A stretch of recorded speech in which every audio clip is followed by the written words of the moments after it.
Assalamualaikum warahmatullahi wabarakatuh. Hai semuanya, saya Nur Indasari dengan NPM 18170210080 akan membawakan materi mengenai bioremediasi. Pengertian bioremediasi secara harfiah mengandung pengertian remediate atau dengan arti pemulihan dan bio artinya organisme. Bioremediasi diartikan sebagai respon biologis menuju perbaikan substrat pada lingkungan yang telah rusak atau tercemar. Harmer pada tahun 1993 mendefinisikan bioremediasi adalah penggunaan organisme yang hidup, utamanya mikroorganisme untuk menguraikan pencemar di lingkungan menjadi bentuk pencemar yang kurang berbahaya atau tidak berbahaya. Penerapan bioremediasi ada pada lingkungan di bawah permukaan tanah dan air yang berminyak. Pada bioremediasi, terjadi proses pembersihan pencemaran tanah dengan menggunakan mikroorganisme seperti jamur dan bakteri. Bioremediasi bertujuan untuk memecah atau mendegradasi zat pencemar menjadi bahan yang kurang beracun atau tidak beracun seperti karbon dioksida dan air. Ada dua jenis bioremediasi, yaitu in situ dan ex situ. Tipe atau teknik bioremediasi penerapan aplikasi bioremediasi untuk memulihkan lingkungan terkontaminasi dapat dilakukan dengan beberapa teknik atau tipe bioremediasi. Teknik bioremediasi selalu mengalami perubahan, perkembangan, dan perbaikan, sehingga informasi yang akan dijelaskan pada bagian ini akan memiliki keterbatasan dalam hal keterbaruan. Bioremediasi secara ex situ, yaitu pengolahan dilakukan di tempat lain sehingga perlu pemindahan. Sedangkan secara in situ, pengolahan dilakukan di tempat pencemar tanpa pemindahan.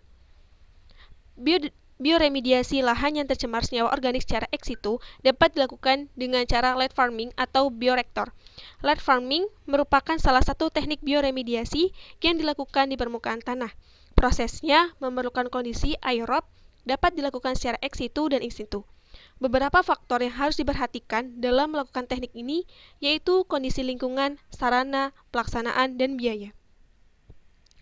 Peningkatan laju penguraian secara penambahan stimulan untuk memodifikasi lingkungan dan meminimalisasi faktor pembatas disebut dengan bioremediasi biostimulasi. Stimulasi harus mampu mengaktifkan mikroba lokal atau endogenus sebagai agen pengurai. Bioremediasi ini biasanya dipakai di zona fedosata tanah, air tanah, dan sedimen. Peran mikroba tanah. Proses bioremediasi sangat bergantung pada keberadaan mikroba pengurai. Prosesnya akan terjadi apabila kondisi lingkungan mendukung bagi mikroba pengurai untuk tumbuh dan aktif melakukan proses penguraian. Proses bioremediasi sering terjadi pada laju penguraian yang sangat lambat dan hanya dengan adanya mikroba yang tepat sehingga proses tersebut terjadi dengan baik. Mikroba pengurai akan memanfaatkan proses metabolismenya, mengkonversi polutan menjadi produk yang menguntungkan atau produk antara intermediate melalui reaksi kimia organik yang membutuhkan energi aktivasi yang rendah. Keberadaan enzim yang dilakukan oleh mikroba akan mempercepat terjadinya reaksi karena enzim berfungsi sebagai katalis. Strategi bioremediasi.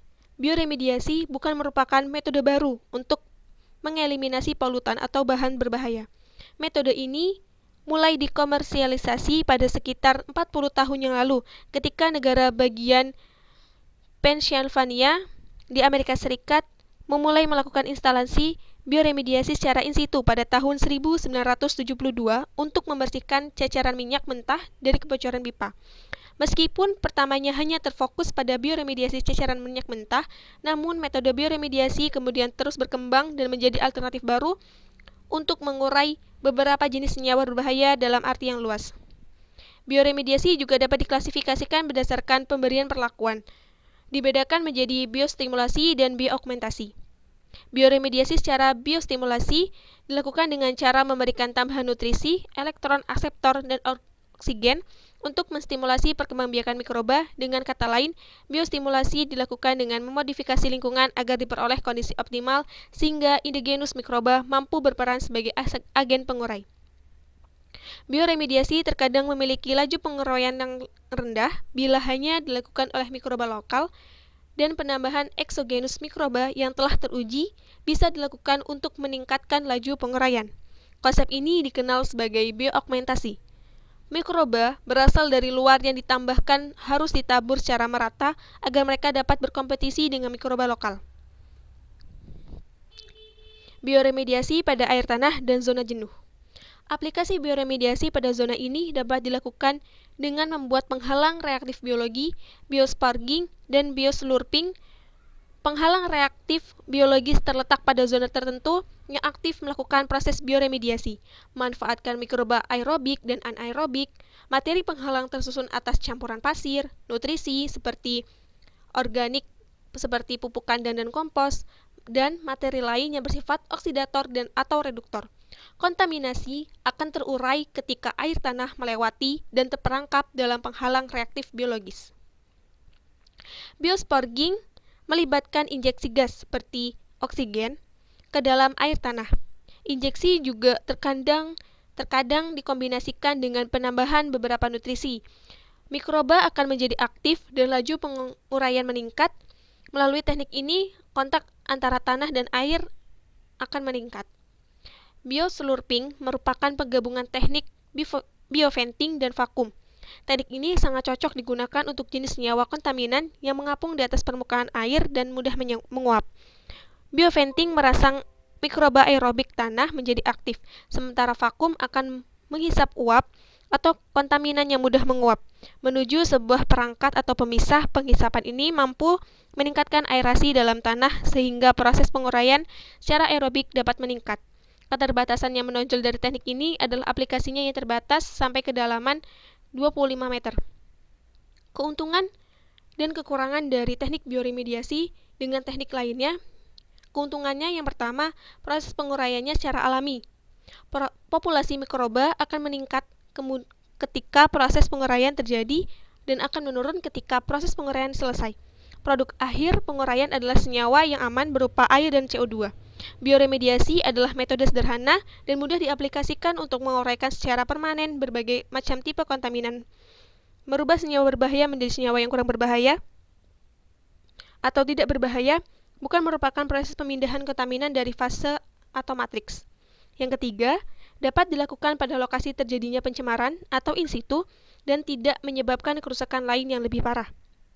Yang keempat, teknologi dengan biaya yang sangat murah, 10 kali lebih murah dibandingkan secara fisik dan kimia. Yang kelima, fleksibel dan cocok bila dikombinasikan dengan berbagai macam perlakuan dan teknologi lain. Yang keenam, ramah lingkungan atau environmental friendly dan diterima secara luas. Sedangkan kekurangan dari bioremediasi adalah yang pertama, sangat dibatasi oleh tipe kontaminan yang sulit terurai dalam proses penguraian, terkadang juga berjalan lambat. Beberapa hasil penguraian menghasilkan bahan dengan toksisitas yang lebih berbahaya dibanding dengan senyawa awalnya. Memerlukan penanganan yang khusus dan rigid. Beberapa faktor perlu dipertimbangkan agar proses penguraian benar-benar berjalan dengan baik. Hasilnya sulit diprediksi atau diinterpolasi, perlu monitoring evaluasi yang matang dan regulasi yang dapat dipertanggungjawabkan. Baik, sekian materi dari saya. Assalamualaikum warahmatullahi wabarakatuh.